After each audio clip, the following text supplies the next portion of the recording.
So now we're going to focus on slope and y-intercept, which can sort of be confusing. So we're going to see how well we can do, and we'll take it from there.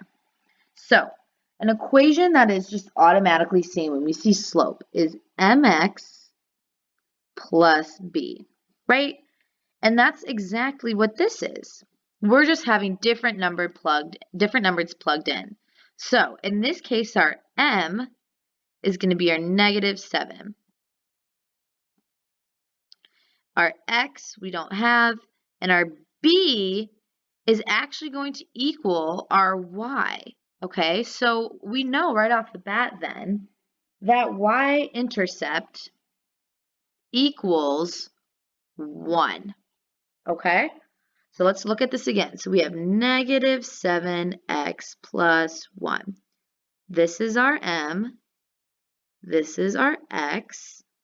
This is our y-intercept, okay? So now let's look. So the way that we find slope and y-intercept is two different ways. So our y-intercept is 1, right? And in this case, our equation for y is going to equal 0, y, right? And what was our y? We found that y was our 1. So that means that our first plot is actually going to be 0, 1. How do we know that? Because we have that 1 right here. So let's plot that. Let's plot our y. Y equals 0, 1. So 0, we don't go left or right. We're going to stay right here, but we do go up 1. So here's our first dot, okay? 0, 1. Now, we want to know how we're supposed to do our slope, right? Now, what do we do with this? How do we determine what to do with a -7?